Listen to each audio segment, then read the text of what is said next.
the Sidecar Supper Club and the Batavia Lyceum Association's December presentation. Please remember that the sidecar is usually closed on Mondays. They're here open for us tonight. So if you want drinks, Nick won't mind. He'll probably wave you right through. Step up and grab a beverage. Make sure to give huge tips, please. Tonight we are lucky to have a presentation by my twin brother. Mom says it's the tattoos.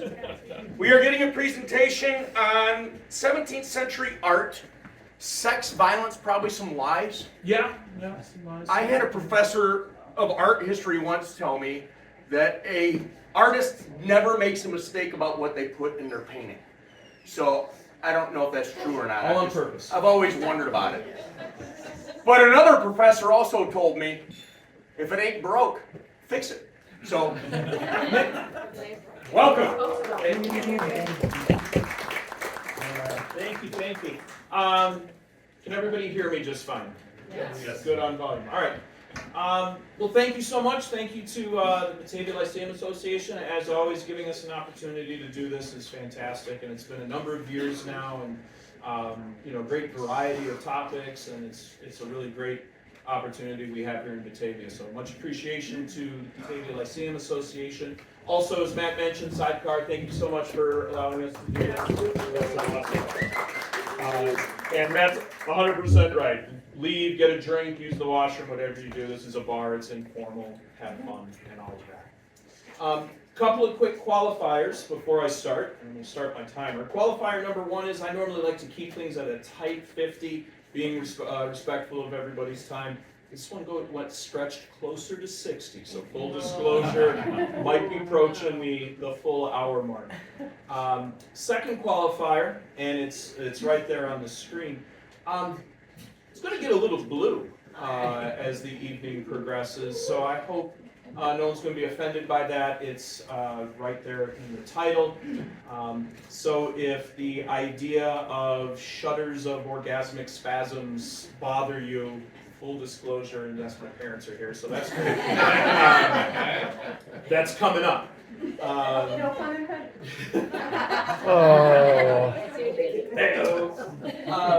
And then lastly, the last qualification is virtually, all the artwork we're going to look at tonight is religious in nature. It's from the 17th century. The propaganda is very specifically propaganda for the Catholic Counter-Reformation. So I'm going to speak of things like the ascension of the Virgin Mary or the resurrection of Christ. I'm going to speak of all of these things very matter-of-factly in a very non-critical way. Qualifications, please don't interpret that as me purporting a belief system or a lack thereof. I'm simply just dealing with the artwork. The people who commissioned, created, and consumed the artwork in the 17th century all took those as matters of fact, so that's how I'll be dealing with them tonight. So I will not be approaching the subject matter of the artwork through a critical or philosophical lens. That's a fascinating topic, and that's a talk for another time. But right now it's really just about the context of the 17th century, where it was assumed that not only was the Mother of God a virgin, but she didn't die an actual death and just ascended to heaven. And I'm just going to take that as a baseline fact in the context of the 17th century. So I think those are my qualifications. All right. I guess to start then, we really have to maybe dig a little bit deeper into the concept of propaganda. Propaganda is from the Latin propagare, which means to sow, as in like with agricultural sowing. Very specifically, it becomes the propagation of the faith, the propagation fide, during our time here in the 17th century. Contextually, we've got the inclusion of the Western Hemisphere in the global Catholic world, and so the idea of propagating the faith was very much on the front of the minds of the Catholic Church. The way that we look at propaganda today, though, is usually with a negative connotation. Propaganda is seen as something with an overt message, where maybe you arrive at the message without any kind of work happening. It's immediate and obvious. That connotation really doesn't develop until after World War I. When the modern world and modern communications and the idea of having to gather up entire civilizations to battle other civilizations and in total war, they had to convince people this was a good idea. So that's when it turns into the overt propaganda with which we associate the term today, where you see the propaganda of like the poster, the World War I posters, for instance. Although that's true, I would like to remind us that at the end of the day, and I'm stealing this from Orwell in an essay he wrote on Dickens, so he was writing specifically about literature, but Orwell wrote that all art is propaganda. Artists have a message. Maybe that message might even be subconscious, but they have ideas. They're not creating this randomly. They are creating it on purpose, and they're creating it with an ideological self.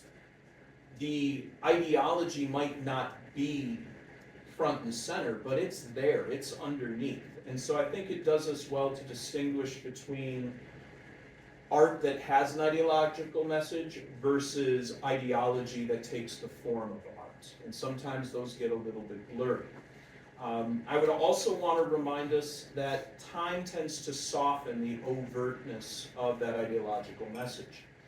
The artwork we're going to be looking at today would not have fooled anybody in the 17th century. It would have been obvious what the ideological message was. For us, it's going to be, oh, those are a bunch of old paintings.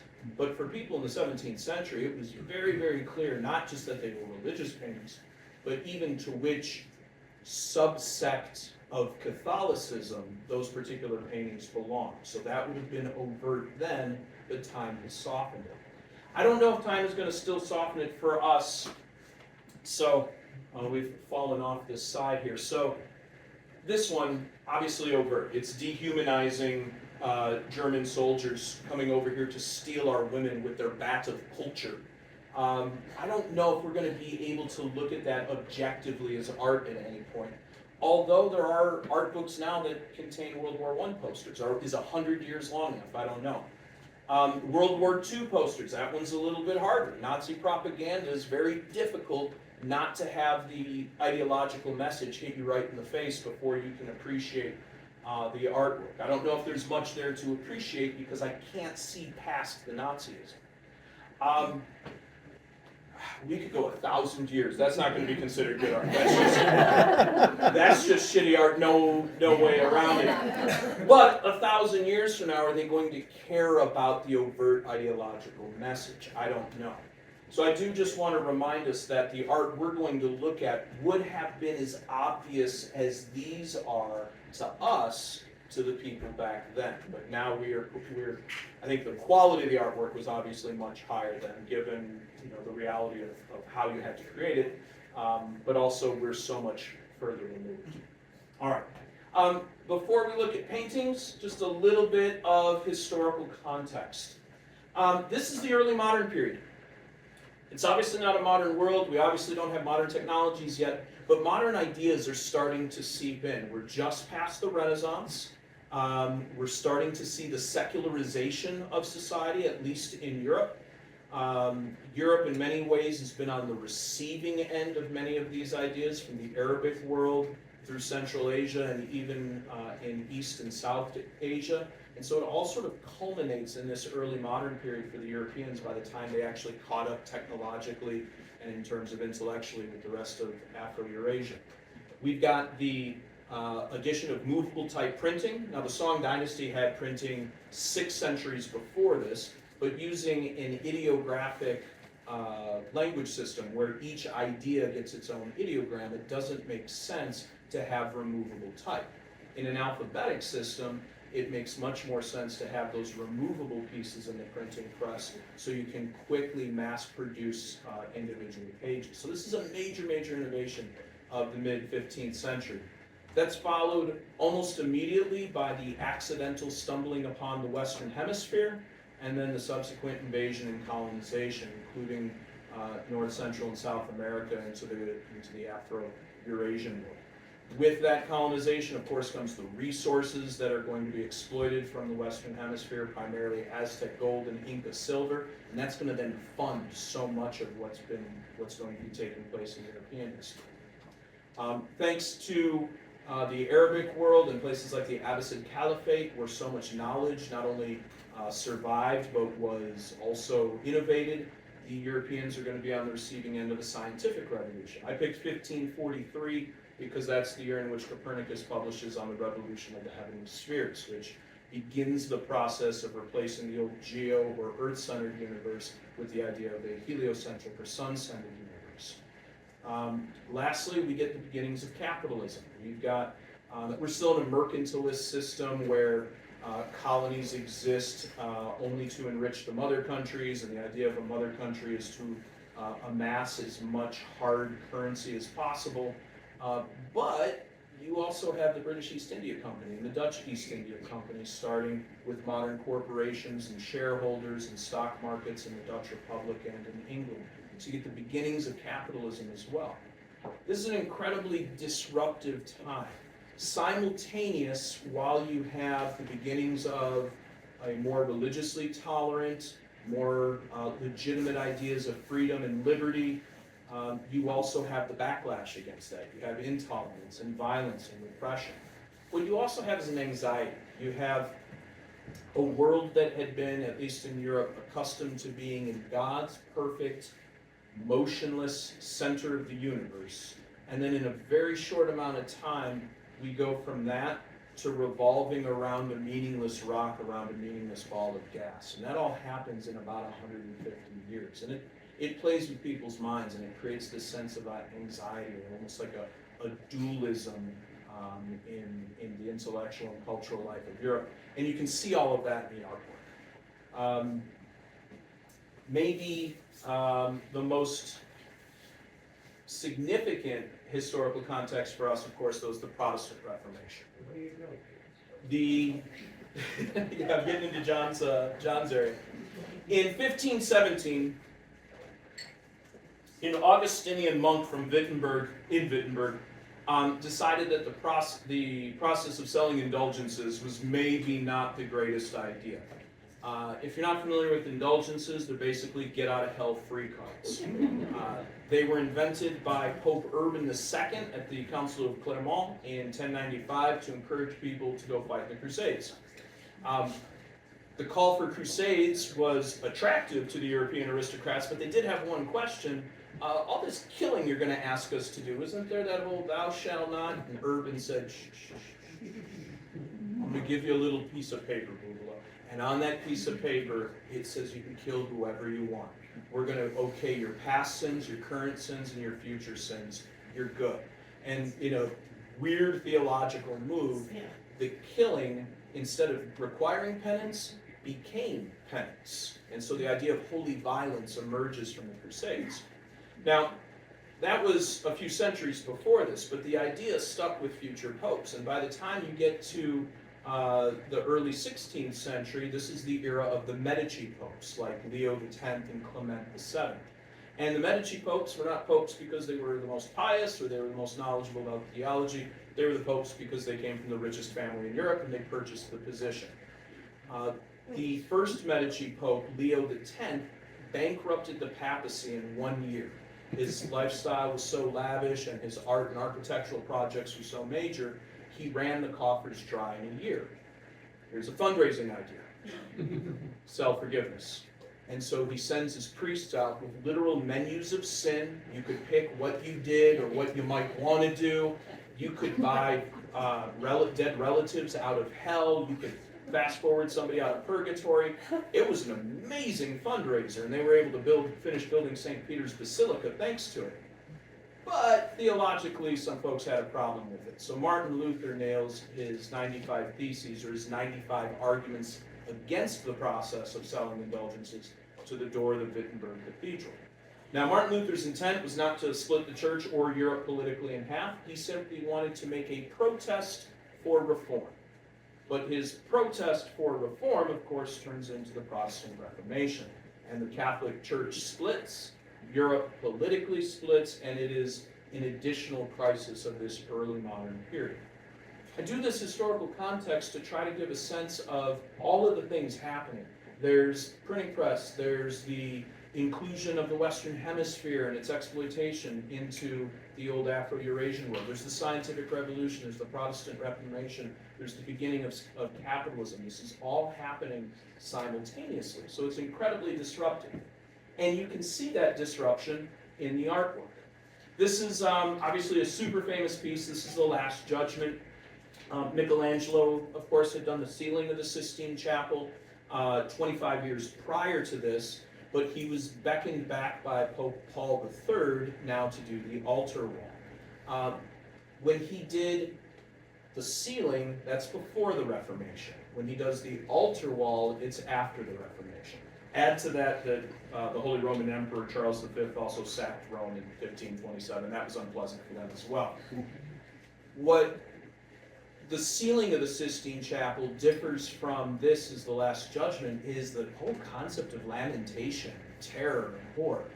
These are not happy people that are on Michelangelo's altar wall. The least happy among them, and I'm going to go into the middle of the painting here with St. Bartholomew, and so Christ is in the middle. St. Bartholomew is actually a self-portrait of Michelangelo, not as the saint holding up the tool of his own martyrdom to Christ. St. Bartholomew, as I'm sure you'll remember, had been flayed alive, but Michelangelo painted himself as the flayed skin of St. Bartholomew to express his displeasure of being forced to paint this wall, because of course he didn't consider himself a painter, he considered himself a sculptor. Michelangelo even puts in a little, almost like call for reform dig on the Pope himself. It's subtle, but you'll notice on the side this angel punching this person being dragged down by this demon.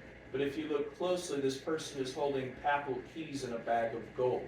So right there on the altar wall, Michelangelo is in some ways agreeing with that call for reform over the avarice of the late Renaissance popes. There's a ton going on in this, and I mean, we could spend the whole time just breaking this one down, but I'm going to do one more small piece, and it's probably because it's my favorite. This is Baggio de Cecina. Baggio de Cecina was the papal master of ceremonies. Master of ceremonies was like the chief of staff. He kept the calendar, he was the gatekeeper to the Pope, he was the head of the Vatican for its day-to-day administration. While Michelangelo's painting this wall, the papal master of ceremonies freaks out. He freaks out because this is the wall in front of which the Pope gives Mass. This is the Pope's private chapel. This wall's filled with naked people. It's naked people everywhere. And some of them are back here doing things that you probably wouldn't expect to see in front of the Pope's altar. So Cecina complains to Michelangelo and says, you can't do that. You can't put all of those naked bodies on His Holiness's wall. And Michelangelo, and I've read the letters, the primary sources, and so the direct quote of Michelangelo's response is, bet. And what he does is he includes Baggio de Cecina in hell as Minos, the judge of hell, but because the master of ceremonies was so concerned about nakedness, he made sure that his nakedness would be covered by being devoured by a serpent. Baggio de Cecina sees this, he loses his mind, he goes to Paul III, who supposedly said, well, I hold the keys to heaven, but apparently Michelangelo can put you in hell. And it stays to this day. In fact, if anybody's been to the Sistine Chapel, when you walk in as a tourist, you walk in through the door immediately under Baggio de Cecina. So if you ever go or go back, take a quick look up and check out his junk being eaten. All right. This is immediately at the beginning of the crisis. What the church decides is that they have to have some legitimate reform. They're going to have to do something. While the Protestants decide they're just going to destroy all the art. Remember, a close reading of the Ten Commandments has that whole, I believe it's the second commandment, thou shalt have no graven images. That's why in Orthodox Judaism and Orthodox Islam, you do not see religious artwork. You do not see depictions of human beings or the divine, because they consider that commandment seriously and it would be blasphemous. Luckily for those of us interested in art history, a bishop of Rome in the 6th century, Gregory the Great, decided to ignore that commandment when he was trying to convert pagans who couldn't read, hence Bibles were useless. So he commanded his priests to draw them pictures. When the priests complained that that's technically against the 10 Commandments, he said, let's not worry about that. We're here to convert pagans. So the good news is the Catholics threw that one out the window and created a bunch of religious artwork. But after the split, after the Protestant Reformation, Protestants got to destroying artwork. And so churches all through the northern regions of Europe where Protestantism took its biggest hold, they started destroying the artwork. The Catholics decided to double down. At the Council of Trent, which was a series of meetings that took somewhere in the neighborhood of 20 years, they decided that they were going to purposefully try to conquer minds and spirits through visual intoxication and ornamental excess. And boy, did they. They decided to avoid the iconoclast controversy. Images would be okay, not because of what they were, but what they represented. They didn't claim that the images held anything divine. They also saw the images as tools to bring people to redemption, to bring people to God. The Council of Trent, however, did not put too heavy a thumb on it. They said it must avoid being sensual. That's a big fail. And that they should delight, teach, and move. But they left it up to local bishops to determine what all of that meant. So you had very different standards in very different places, and so a lot of artwork that would not have made these cuts are able to come forth. What I want to focus in on with the propaganda is, please understand, all the propaganda or all the messages, the ideological underpinnings of all of these paintings are about this. It's about Counter-Reformation. It's about trying to win people back away from Protestantism or to convince Catholics not to go Protestant.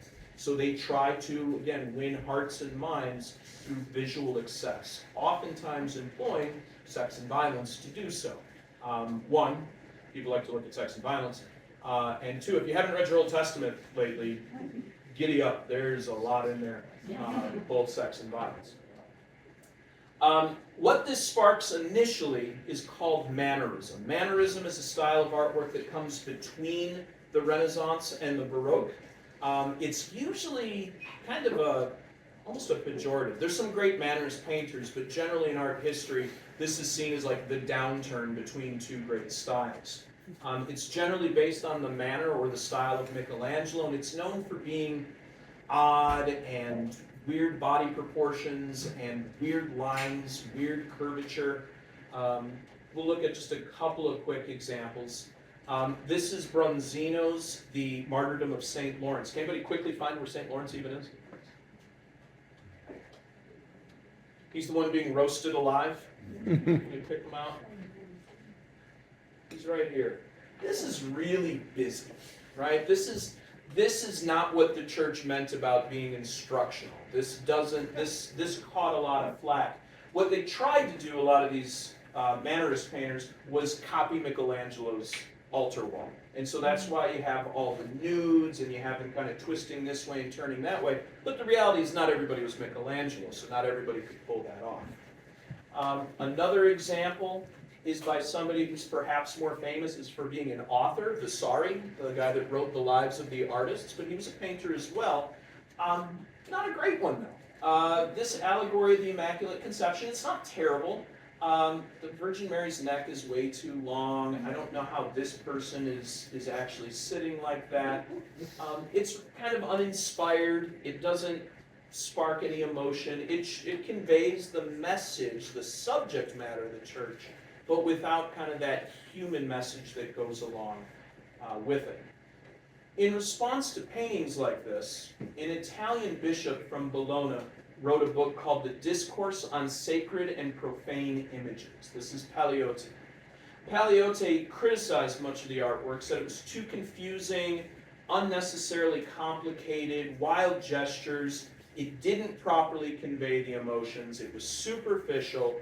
And he, again, leaning in on the propagation of the faith, said that it has to have the goal to persuade. It has to bring people to piety and bring people to God. He didn't see art like the two examples we just looked at as doing that. It was too busy, it wasn't emotional, it didn't have impact. Traditional art histories look at mannerism from about 1520 to about 1590 until two people, again, according to the traditional histories, saved painting, saved European painting. And we're going to take a look at them now. And that brings us to the period of the Baroque. There's some debate on where Baroque actually comes from. I've read that, and I'm sure some of you have too, about like sort of an imperfect pearl. It's the misshapen pearl. I've read Erwin Panofsky recently, who said that's not at all where Baroque comes from. It came from an old pedantic scholarly memory technique that old scholastic monks would use, and that so Baroque originally started as a pejorative. What commonly connects the Baroque is in some ways similar to mannerism. It's going to be more curvature instead of direct line. The abandonment of the line is supposed to imply movement. So Baroque art seems like it's moving. In fact, one of the nicer ways I've heard it described, and this is from the work of, I believe, Heinrich Wolfland, the idea of becoming over being. It's not static, it's not done, it's in process. And scholars like Wolfland and Panofsky claim that this is reflective of that angst-ridden time of early modernity, where old truths were no longer true, and they were searching and fumbling their way through finding new authorities and new truths, and again, you can see it reflected in the artwork. It's also very theatrical. Again, the idea is the propaganda to bring people back to Catholicism. There were two main styles of this, and they are both from two then different wings of Catholicism. There's the traditional style. The traditional style is very top-down, very church-directed. It was about getting back to the good old days of the Renaissance, particularly Raphael. It's based on ideal depictions, not actual depictions, not what people actually look like or how people actually behave, but how they should look and how they should behave. The goal, the message, was to be in awe of the church, to be almost to be subservient to the church. And the couple of paintings we'll look at are by probably the most famous conveyor of this style, Annibale Carracci. Carracci's, here is his Pieta. Now his Pieta is obviously Christ coming off the cross, but St. Francis wasn't present at the disposition or the Pieta. You can tell it's St. Francis. He's got his, not only his monk's habit on, but he's got the stigmata wounds as well. There's some emotion though in Mary, right? Not overwhelming. Christ, I don't know, looks good for a corpse. Like he's not, is he napping? Is he dead? We're not quite sure. It's not necessarily real though. It's the idealized. The angels are present. And again, you have St. Francis. We'll come back to this painting in just a minute. Carracci also has the translation of the Holy House. You guys will forgive me. I'm not a particularly super well versed on all my Catholicism.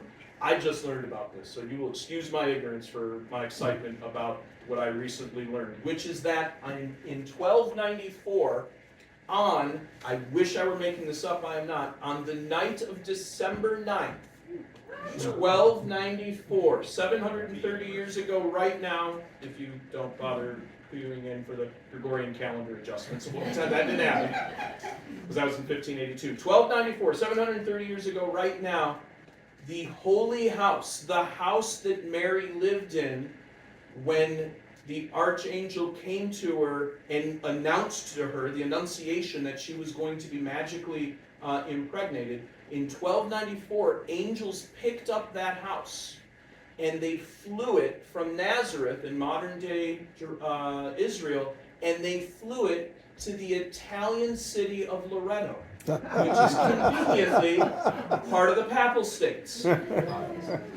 amazing. And here it is. You can see it right here in front of you, that the angels are taking Mary's house to Loretto, which, as long as it's there, it becomes a site for pilgrimage, and it becomes a site for donating to the church. And it became quite a popular site. Why wouldn't it? It was the house the Immaculate Conception happened in. That's some pretty hot stuff. So he depicts it in this way. We're going to come back to that one in a minute too. It's 730 years ago today. I thought that was pretty cool. Lastly, we have the Assumption of the Virgin. Remember, the Virgin was so perfect that upon her death she didn't die. She doesn't become a corpse. She just ascends to heaven in her perfect state. As you can see now, the angels are literally lifting her into heaven, and everyone is in awe of her perfect state going into the divine light. This was the style the church wanted. This was the style the church liked. This was the style that's going to bring people back to Catholicism or prevent them from going. It's easy to read. You can still see some of the emotion on it, but it's very proper, and it's very, very church top-down hierarchical driven. There's another style. That's the naturalistic style. The naturalistic style was really inspired by the Oratorians. The Oratorians were a branch of Catholicism that wanted to get back to the poverty of Christ. This is with Filippo Neri in the 16th century. The Oratorians are inspired, they're called the pauperist wing of the Counter-Reformation. They want to speak for, not down to the poor. They're not as concerned with the ideal depiction, but on actual depictions and actually feeling raw emotions of the church's message. And this is where Caravaggio comes in. Caravaggio was tapped by these pauperists, and they're politically more affiliated with France and oddly the Medici family because of the connections between the Medicis and the French house, rather as the traditional is associated with Spain. So you're going to have, even within the Catholic world, you're going to have divides politically within fellow Catholics. I've heard, and I'm combining a couple of different art historians with this phrasing, so this phrasing isn't mine, but it is melded together, that Caravaggio is about uncompromising honesty, a moment of truth captured by a bolt of lightning. I think in a lot of ways that really captures Caravaggio's style. This is the calling of St. Matthew. This is St. Matthew saying, really, me? I'm supposed to go with you? But Christ is not even, like, you really kind of have to hunt for him a little bit. Christ is off to the side. You can tell because he has barely a halo. This is a painting that was commissioned for the St. Luigi of the French Church in Rome, and it was one of the northernmost churches in Rome that began the pilgrimage in Rome as you would go down through the Roman churches. So this was an enormous commission for him. It was moderated by a cardinal named Del Monte, who was in the employ of the Medici house. So this was his first major commission. There's the obvious religious connotation, the religious ideology, but there's also two other pieces of propaganda here. One's purely art history, and it's the hand. That's Michelangelo's hand from the ceiling of the Sistine Chapel. Interestingly, though, Caravaggio chooses to make Christ's hand Adam's hand, not God's. So the Son of Man is going to have the Son of Man's hand, not God's hand. So this sort of limp hand here is depicting Michelangelo's. This is also, though, a piece of overt political propaganda, and everyone who walked through this church would have known it. Again, it was in the St. Louis of the French Church, and this is 6 years after Henry IV converts to Catholicism. Henry IV was the King of England, or excuse me, the King of France. He was a Protestant, so he was part of the Huguenot Wars, part of the Wars of Religion, and in order to secure the throne, he very famously said, "I suppose all of Paris is worth a mass." He converted back to Catholicism. So Henry IV coming to Catholicism was a major coup for the Catholic Church. So the calling of a saint in the Church of the French would have been an overt piece of sort of the Catholic Church patting itself on the back for getting Henry IV. Not easy for us to know now, it's just a religious painting, but everybody who walked through there in 1600 would have known it. Another Caravaggio, this is the Flagellation of Christ. Compare this to the Bronzino we looked at before, where we could barely pick out the martyrdom of St. Lawrence. This is busy, and once you find it, like, oh, he's being roasted. This is the intimacy of violence. This is the intimacy of torture. This is pulling everything to the front. This is showing us that emotion of what the church wanted people to feel. This does something that is impossible to do in that mannerism example. This Caravaggio is the Madonna of the Rosary. The Rosary was another piece of overt Counter-Reformation propaganda. The Rosary is associated with Saint Dominic from the 12th century, but it was kind of a minor component of Catholicism until the Reformation and the Counter-Reformation. They bring that back as a way to try to make Catholicism more attractive. This painting actually got rejected, however. Those who commissioned it told Caravaggio, no thank you. I think it was a little too pauperist. I think it was a little too real. The people kneeling in supplication are a little too poverty-stricken. They're a little too dirty. This is not what the church wanted to show. Luckily for art history, though, Peter Paul Rubens purchased this painting for a Dominican church in Antwerp. And so he purchased another one for one of his other patrons. So by Peter Paul Rubens getting his hands on a couple of these Caravaggios, it sends this style north, this tenebralism style, this extreme chiaroscuro, the use of light and dark. Caravaggio makes it the most extreme, where it's probably even more obvious in the Flagellation, where it's almost a complete absence of a background, so everything comes up front. That was a style that he really perfected, and thanks to Peter Paul Rubens buying this and another painting, this style then moves north, and so it even inspires a whole movement devoted to Caravaggio, or in the style of Caravaggio, the Caravaggisti. And they're going to be in Flanders, they're going to be in the Dutch Republic, they're going to be in France, and they're eventually going to be back in Italy as well. One thing I want to point out is that these two guys were contemporaries. They were competitors. They fought for some of the same commissions. So Caravaggio and Carracci are side by side. If we look at a couple of dead Jesuses, we'll go back to the Pieta of Carracci with the entombment of Caravaggio. This is an ideal with a saint that couldn't have been there and angels. This is people trying to lift the dead weight of a corpse. This is what the pauperist wing wanted. This is what the top-down official version of the church wanted. They're completely different paintings, even though they're depicting very similar subject matter. If we go back to Loreto, again, this is what the church wants you to know, is that the church left Nazareth and wound up in Italy in 1294. Caravaggio just depicts the Virgin Mary with an actual baby, by the way, not a grown little man, but an actual toddler she's holding, with actual supplicants, poor people, going to receive a blessing from the Virgin Mary. These aren't wealthy donors who get to be painted into the picture. These are poor people, again, as part of the Oratorian nature. Both of these pieces are total propaganda. But they're both propaganda for the Catholic Counter-Reformation, but they're totally different in their styles in terms of how they're trying to convey that message. Oh, and Lena Antagonetti is depicted here as the Virgin Mary. She was an incredibly well-known prostitute in Rome, and so Caravaggio would frequently use prostitutes as his models. He couldn't paint from memory. He painted everything live, and Caravaggio led a pretty rough life, so he went with what he knew.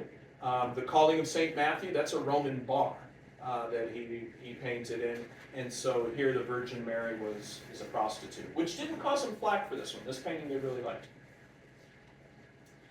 Lastly, the Sarasi Chapel. The Sarasi Chapel, so this is a cardinal that commissioned both painters to paint his chapel. You know, in a Roman church, down the nave, there's usually 5 or 6 chapels on either side, and they sell those chapels to big-time donors. So this cardinal purchases his chapel, and he wants Carracci to paint the main altar, and then he wants Caravaggio to paint the 2 side pieces. So you actually get these 2 artists in one exact spot.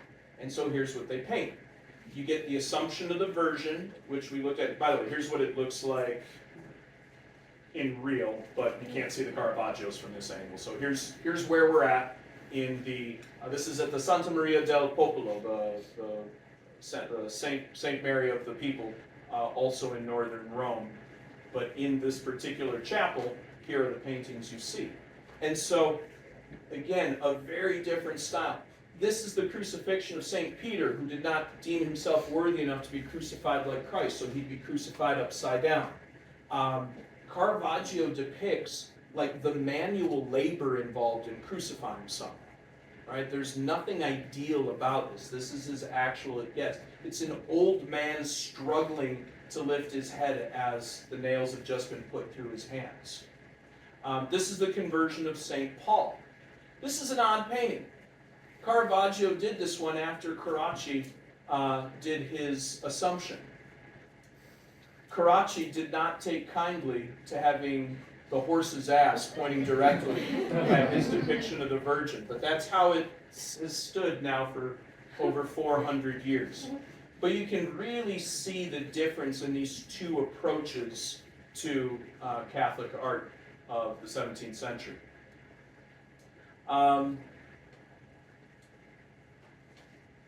Caravaggio lived a rough life. He lived a short life. He lived a very tumultuous life. These 2 paintings were both done for a Roman aristocrat, Giustiniani. One of them was commissioned for a church. One of them was for a private collection. Should we take a show of hands to see which one is which? This one, which is kind of a little edgy on its own, he's literally penetrating Christ in that. And if you want to tilt your head 45 degrees, you can probably make out the wound in Christ in a different way. This was edgy enough. This was, though, okay for a church. This would have been totally off limits. This would have been rather scandalous. In fact, the patron kept it behind a green cloth and only unveiled it at the end of the tours of his private collection. The model is Chico. Chico was Caravaggio's live-in assistant, servant, and boy toy. And so Caravaggio paints him in Love Will Conquer All for his patron. And so the obvious message there. This one caused such a scandal that a competing painter, Giovanni Baglioni, painted Sacred and Profane Love, where an angel is punishing the assistant to Caravaggio, who is just stopping the devil sodomizing him. And if anybody wants to guess who the devil is made to look like, that's painted as Caravaggio. Caravaggio got in a lot of fights. He got imprisoned a lot, and it was over things like this: slights, real or imagined. It was a rough time. He also had some paintings rejected. Both of these paintings were rejected. The Madonna of the Serpent was rejected because, again, Lena is going to be as the Virgin Mary, and she's too busty. That's why it got rejected. The Virgin is not supposed to have a cleavage. The Virgin isn't supposed to have boobs that can push up by her chin. So this one was rejected. And then the Death of the Virgin, could we scoot that over just a little bit so we can see? If you recall back to what a dead Virgin, well, she's not supposed to be dead. She's supposed to ascend. This is a corpse. In fact, the model he used for this was a prostitute they fished out of the Tiber River. And that was too much for the church to handle. They were not going to accept the Virgin Mary as being depicted as an actual dead body, an actual corpse. This one got rejected and replaced with this. Yeah. Carlos Saraceni's Death of the Virgin. That's how the Virgin is supposed to die. She's supposed to be perfect and have a halo and have the angel choir calling her home, not be a bloated, barefoot corpse laying on a bed. I mean, I guess history had the last laugh. Who's heard of Saraceni before 10 seconds ago? Right? We've all heard of Caravaggio. All right. Lastly, the violence. So Caravaggio lived in a violent time. Caravaggio was a violent person. Caravaggio got in lots of fights. He was in prison a lot, and it finally all sort of culminated, and it culminated in May of 1606 when he killed a man. He killed Ranzuio Tomassoni in what has been debated as either a street fight or a street fight over a game of tennis and a bet that went poorly, or very likely an ongoing feud that was probably over a different prostitute.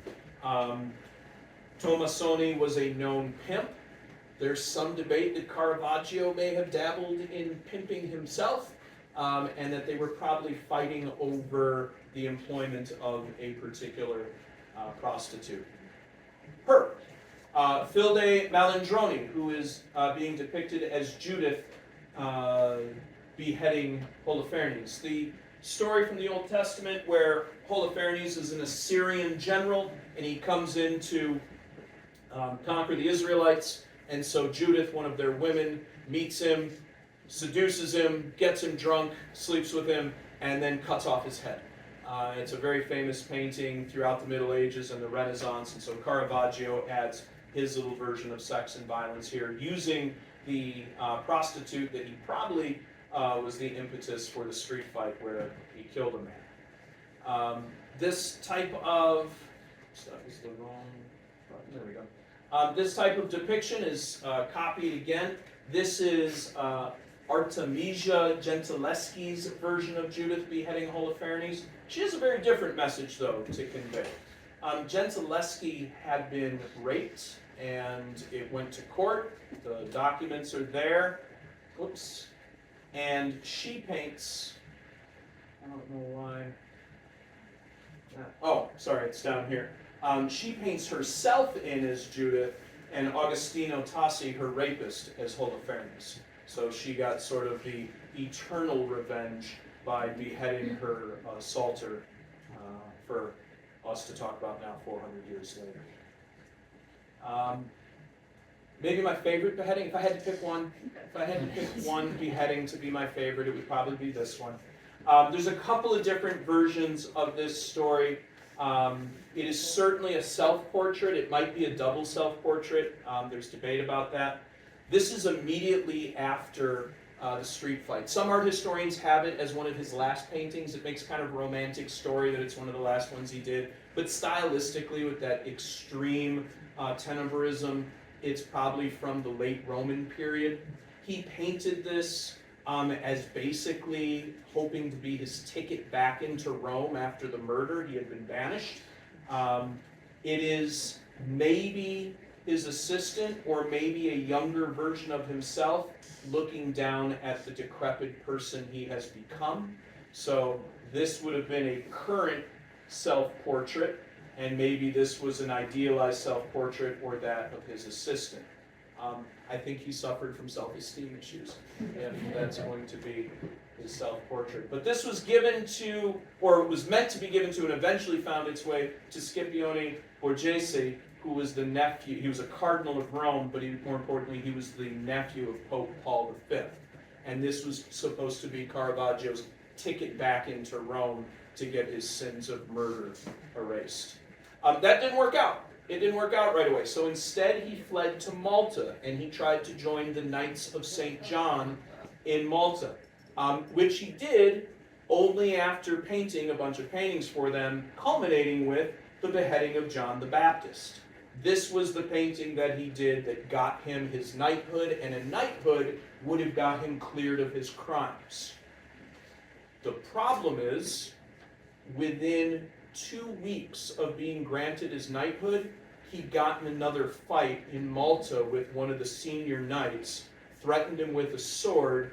They arrest Caravaggio. So when they finally reveal this on St. John the Baptist's Day, which I think is August 29th, Caravaggio's in their prison while they're depicting his master work. By the way, it's the only work he ever signed. He signed that F. Michelangelo Caravaggio as F meaning for Frau, for brother, because now he is a member of this monastic order of knights. Well, not for long. He was defrocked at his trial, which he had actually escaped from. This gets crazy. He had to climb down the cliffs of Malta and found his way to a boat and rowed it to Naples. Or no, rowed it to Sicily first, and then to Naples. He was on the run for a couple of years from these Knights of St. Malta, when finally he got the letter he had been waiting for from Rome, that he could come back. He had a handful of paintings with him, to include the David and Goliath painting that he was supposed to deliver upon arrival. There was confusion in a small town off of Naples called Palo, where, surprise, surprise, he got in another fight. They threw him in jail for a couple of days, and when he got out of jail, the captain of the boat he was on, and his paintings were gone. He freaked out and started heading north up the coast by foot, where he collapsed a day later, fell into fever, and was dead within a day or two. He died in July of 1610 at the age of like 40 or 40. So that's Caravaggio's sad ending. The last piece I have for you is what I'm going to call the opulent Baroque. This is the over-the-top Baroque. This is the Baroque. So if you're wondering who won between the naturalistic style of Caravaggio and the top-down traditional style of Carracci, it was totally the top-down church that won. The opulent style, they took traditional and being in awe of the church, and they amped it up to 11. And they're going to go completely over the top. It is about a theatrical experience. It's back to the ideal. It's don't be in awe of the church, be overwhelmed by the church. This is triumphant visual opulence. It's the art of Bernini and the art of Pazzo, Andrea Pazzo. I've got a couple of quotes. I apologize that I'm going to read these in their entirety, but there are a couple of them, and I'm not going to improve on them by paraphrasing them. So a couple of quotes I'm just going to read. This one is from the art historian Ernst Gombrich. Said the Catholic world had discovered that art could serve religion in ways that went beyond the simple task assigned to it at the early Middle Ages, the task of teaching the doctrine to the people who could not read. It could help persuade and convert those who had perhaps read too much. So this is about, again, being overwhelmed by the power of the church. We're going to start with St. Teresa of Avila, who was a Carmelite nun from Spain. Again, I'm just going to go ahead and read hers. I'm going to read it from here because of the angle. Very close to me, an angel appeared in human form. He was not tall, but very beautiful, and his face was so aflame that he appeared like one of those superior angels who look as though they are completely on fire. In his hands I saw a large golden spear, and at its tip there seemed to be a point of fire. I felt as if he plunged it into my heart several times so that it penetrated all the way to my entrails. When he drew it out, he seemed to draw them out with it and left me totally inflamed with great love for God. The pain was so severe that it made me moan several times. The sweetness of this intense pain is so extreme that there is no wanting it to end, and the soul is satisfied with nothing less than God. The pain is not physical but spiritual, even though the body has a share in it, in fact, a large share in it. This is the ecstasy of St. Teresa. She supposedly levitated as she was penetrated by the angel. This is what I was referring to earlier. This is literally Bernini sculpting an orgasm. It's incredible that you can do that in marble. The fact that he was able to pull that off, and this is a whole theater piece. If you go with the angel and a close-up of the angel and St. Teresa, this is, to quote Simon Schama in The Power of Art, the visualization of bliss. It's an absolutely stunning sculpture. It's a theater piece. It's being watched by the family that paid for it, the Cornaro family. So they're off on the side here in a theater booth, which was new at the time, and Bernini also wrote plays, acted in plays, but they are watching this ecstasy. It's at the Santa Maria del Vittoria in Rome, and there's an opening up here that allows sunlight to bounce off these bronze tubes, and it literally like illuminates her at the right time of day. So it's an absolute showstopper. I mean, it is a theatrical piece if one ever existed. But this is the opulent Baroque. This is Caravaggio style, not winning in the long run. The last piece I've got for you is really set up by the last quote I have for you. This is from Heinrich Wölfflin, who I'm embarrassed to say didn't know much about until fairly recently in the past 7 weeks. But if I ever had any thoughts of trying to write anything about art history, forget that. He meant there's no one's going to do better than this. I'm not even going to try to summarize. Here we hit the nerve center of the Baroque. It is only able to manifest itself on a grand scale. It is therefore in the church alone that it finds its full expression.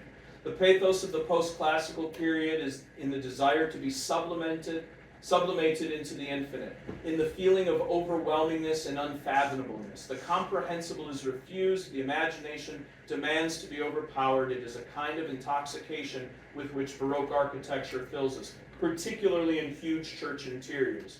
We are consumed by an all-embracing sensation of heaviness, helpless to grasp anything, wishing to yield totally to the infinite. The new religious fervor kindled by the Jesuits finds a perfect outlet in the contemplation of the infinite heavens and countless angel choirs. It reveals in imagining the unimaginable. It plunges with ecstasy into the abyss of infinity. And he wrote that in 1888. Man, how did I not know about that before? It's a great book called The Renaissance and Baroque. It's a thin little book. It's kind of heavy on theory, but it's really, really well done. What he's describing is this church, the Church of St. Ignatius in Rome. It was designed by Andrea Pozzo, and now we're in the later 17th century when this opulent style wins. The first thing I'll show you is the dome. This is the dome here, the ceiling of the church. In the corners of the domes, don't forget our beheadings. So we've got another Judith and another David with Goliath, so a couple of severed heads. My favorite thing about the dome is that it's not a dome. It's not real. There's two versions of this. Either the church ran out of money in the construction, or they acquiesced to the request of a neighboring church that said, your dome will block all of our light. So if you look back at the architecture, there's no dome here. Pozzo just painted one. So that's a fake dome. That's just on the barrel vaults of the church. But it's no higher than what this barrel is right here. It's just a complete illusion. The real portion of the church, though, is of course the ceiling, an allegory of the Jesuit missionary. Sometimes it's called the apotheosis of St. Ignatius. This is what Wölfflin was describing. This is being overwhelmed by the infinite. This is being overwhelmed by the unfathomableness of infinity. It's also overt propaganda for spreading Catholicism all over the world. He literally paints in the corners of Africa, Asia, America, and Europe. And so he depicts the four corners of the world that, again, are fairly new as part of a global world in Afro-Eurasia. So he is very clearly stating the Jesuit missionary work. The Society of Jesus was found during the Counter-Reformation. The Jesuits were an order whose sole purpose was to be the warriors for the Catholic Church, the spiritual warriors for the Catholic Church, and go out there and get souls. And when the Spanish and the Portuguese conquer Central and South America, there are a lot of souls to be had. And so the Jesuits got a lot of work in Central and South America. In addition to that, we also have a little sex and violence. We have the light of divine love on one end of the church, which is being reflected down but we also have armed angels and the threat of divine violence for those who deny the Jesuit mission. And St. Ignatius, of course, was the founder of the Jesuits. Lastly, we have the glory of St. Ignatius himself, and here is the top-down version of the opulent Baroque before us. You literally have Christ, St. Ignatius, St. Xavier, and St. Gonzaga, the three main saints associated with the Jesuits, but most importantly, the founder, not most importantly, Jesus is at the very top. And so it is a top-down approach to the Baroque. But it's just an overwhelming piece when taken in its totality. But it is just overt propaganda. It's propaganda about spreading Catholicism to the Americas. It's propaganda for St. Ignatius himself. It's propaganda about Christ will love you, but you better love him back. And it is all of that wrapped up in one sealing. All right, I will share. These are the sources I used. If I had to pick maybe a top three, this book, Caravaggio, Life Sacred and Profane by Andrew Graham Dixon, which my mom gave me, is a fantastic book. Anything by Heinrich Wölfflin, though, is amazing, especially his theory on what happened artistically with the Baroque. And then I can never speak more highly of Simon Shamus, The Power of Art. He's got a great chapter on Caravaggio in that book. I think I promised 60 minutes. My clock's about to hit 59:22. Thank you for your attention.